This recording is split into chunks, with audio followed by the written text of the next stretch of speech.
Right guys, Mark Crossfield here. We got the Mizuno JPX driver 850 here, the one with the stunning blues and what have you. And we're going to hit it up against the Titleist 915 D3. So both of these head shapes are kind of smaller, if you like. They're kind of built to maybe similar ideas. Let's give you a compare on these two clubs and talk about why you might gain one or the other, or why it might not even make a difference. It might be more just to be about what brand or colour you might choose. Let's check some real numbers out. We got Pro V1X balls, my gaming Titleist ball on the ground.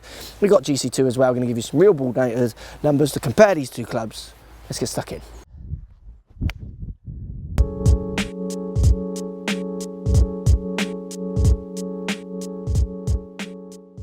Right guys, so what do we get? Titleist 915 D3. We get the active recoil channel, which is this channel along the bottom here. Goes a long way from all the way from the toe to the heel, which Titleist are saying it gives the club kind of better spring effects in different places and what have you. We got the SureFit hosel, which was a great innovation from Titleist. Everyone seems to come along and copy it, and they're still using it, which you can only admire. It's a great piece of kit, allows you to move the lie and the lofts independent of each other. We're getting the all black stunning head with the little Titleist lineup line on the top, which is actually the other way round compared to 913, which lots of people have noticed. This is a classic, tool proven, used by many, and you'll see around the world, tour players and club golfers alike, club. Comparing it to Mizuno, so Mizuno you get a changeable track weight system. I've got the weights actually at the front in the two extremes here. You can put it behind the middle of the club, up the front in the middle, split them, put one in the heel, one in the middle, try and change kind of biases of dialing in direction, which SureFit would be doing with lie. You get changeable necks. You get the lofts from going all the way, what have I got here, from 11.5 down to 7.5, and I think you've got a couple of uprights in there as well. The change the lie also in there, so you get a different idea on the neck, but similar kind of adjustability. Putting it down by the ball, you get a stunning blue finish with the black face. So I mean, out of the two drivers, looks wise, I mean, for me, Mizuno picks it. It's just stunning looking. I do love the blue to the black, but I mean, that's looks. That's, you know, that's my opinion. That's not a fact. I just like the blue to the black. Let's give them a hit, and we're going to compare the data as well on the two clubs. So again, if I put the Mizuno down by the ball, I am loving the look of this club. It is stunning in its colour. Everyone who sees me playing it always says, they want to look at it. They do love the look of it. Let's give it a hit. It's an interesting sound. It's not the quietest driver out there, but it's not the loudest, but it does make a decent ting. It gives me a nice ball flight. I've gamed this club and at the moment kind of have it in the bag, almost 100%. Let's give it another hit. It's not the biggest head in the world, but it certainly doesn't look that small as well. But I mean, Mizuno would make a more friendly driver than this. I do like what they've done with the changeable weights on the bottom. I think it's a clever, different way of doing something that has been done for a long time. It's quite a good innovation as well. So let's give this another hit. I love the flight on this club. I feel I can put whatever ball flight I need on it. I can keep it down, I can get it up. I do feel I can do what I need to with this club. I'm going to do one more hit, and then we're going to show you the D3, and then we'll compare some numbers at the end. That's a lovely flight. I kept that one down a little bit more. It's got a fraction of cut on it, but that would still hit a fairway. And I do love this driver. I love the looks of it, and I do like the numbers I normally get from it. So if we compare that up to Titleist D3, so this is the 915 action recoil channels. So quite, to have that visible tech on for a Titleist driver is quite a newish thing. Their tech has often kind of been hidden under the hood, as they say, and now they've kind of maybe introduced a bit more visible out there, which I think the world quite likes. This one looks stunning down by the ball, so it's nice and neutral. It's the smaller headed shape, but it's a lovely little kind of pear-shaped head. Let's give it a hit and see what it feels like. Similar sound. To be honest with you, a similar flight. I would be shocked if these clubs aren't producing very similar numbers. Hopefully lots of you now are not watching these views, or certainly my compares to see which one is going longer or shorter. This isn't what that's about for me.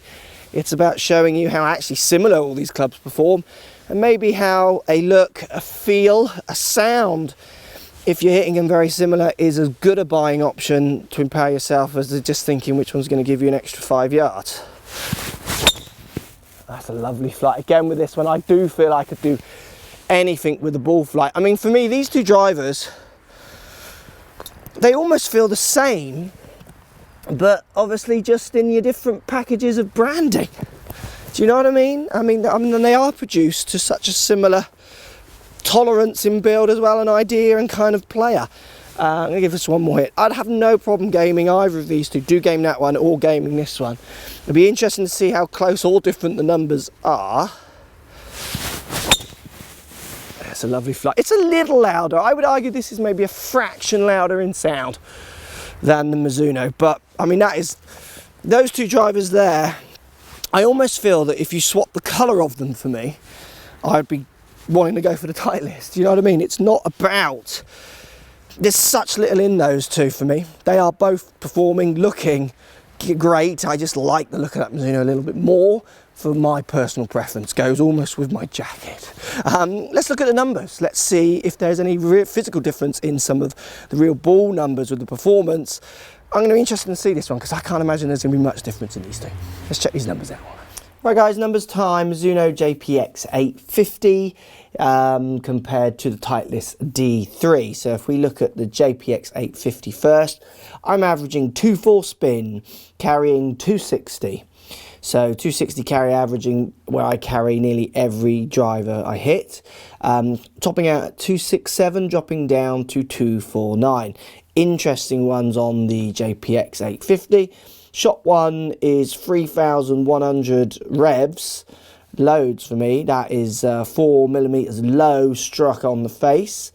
If we go to shot 6, that's 1,600 revs. Almost double or half of shot 1 in revs, and that is 10mm high. Strike far outweighing what anything the manufacturers can do with the clubs. My performance is giving me the numbers that I require or not. The club is doing what it does, is subject to where I hit it on the face. Some great low spinners, which is why I like that one. 1.9s, 1.6s. When I do strike it where I want to strike it, I know that club performs really well. I'm going out carrying at 268 carry, which for me is a long drive. If you take some of the big numbers out, which are all the miss-hit ones, the 2.7s, the 2.6s, the 3.1s, then I would get that spin down to around 2,000, I think it averages out at. So interesting numbers, isn't it, guys, I think. That's 11 shots. I know 10 shots I've hit on that one. And you would say that averages at 2.4. Well, if you're getting measured on a machine that isn't measuring strike and you're not feeling the 4mm difference on the strike, you're going to think that the 3.1s are, this club spins too much. Well, it's not. It's the strike. I can spin it down at 1.6, subject to where I hit it, and up to 3.1. Now, if we compare that to Titleist D3, so 915 D3, it's spinning at 2.5, so a little higher, carrying at 2.58. We're talking 2 yards on carry. Topping out at 265, so again very similar. Bottoming down at, what's the lowest one on there, 255, is it 253, 250, there's a 250. Again, I'm getting 2,000, 2.1 spins, a 1.9, but then a 2.8. So then the shot number 1, again, struck, I imagine, lower on the face, 3mm low, compared to the 1.9, which is the shot straight after it, actually, which is quite interesting. It's 10mm high. It makes me wonder. So, I mean, these two clubs, in my opinion, are performing almost identically, subject to where I strike them on the face. You're kind of within 100 revs of each other for spin. You're within 2 yards average carry. What are we talking about here? These clubs both do what they need. For buying out of these two clubs, I mean, for me, it's coming down, the one I'm gaming, the JPX at the minute, down to the fact that I really like the blue colour. They're not making bad ones, guys. Think about this. Let's pretend you hit the D3 and you hit strikes 2mm, 3mm low, which you wouldn't feel that much, and you're getting 2.8s. And then you hit, say, 5 or 6 or 25 shots, whatever number you want to hit with that. And then you go and hit the JPX straight after it. And you hit them all a little bit higher on the face, for whatever reason. We're talking millimetre difference here.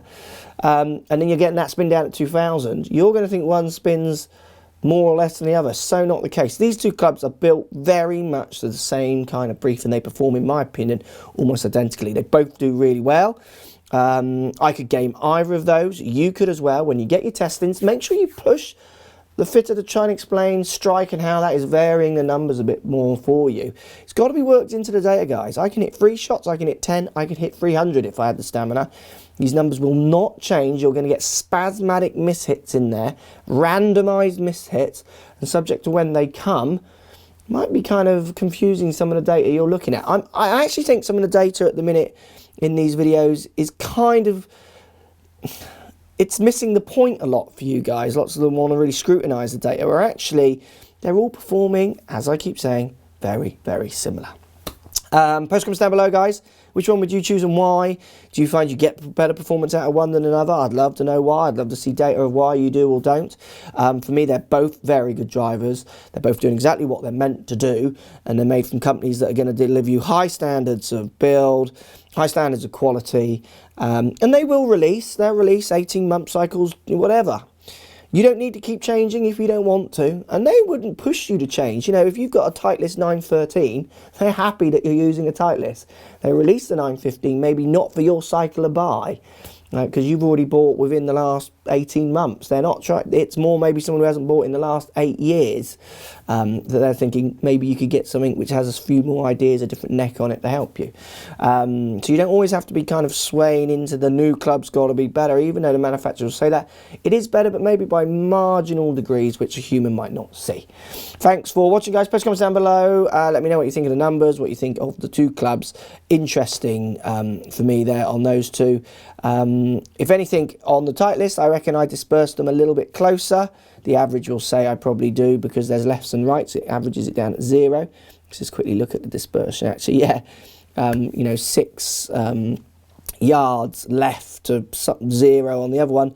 Dispersion is me. It's all me, not the club. It's what I'm doing. Thanks for watching. Post comments down below. Speak to you soon. So if you like what's going on here, don't be afraid to subscribe to the channel. Also thumbs up the video, post comments. Love to hear what you guys got to say. Let's keep it social. The more we talk, the more we share, the easier this game will get for everybody. So if you want to find me on Facebook here, you can find me on Facebook. If you want to tweet me, find me on Twitter here as well. Just follow the links, all in the description. Come and join the show. Get active, get involved, get playing some better golf. Thanks for watching.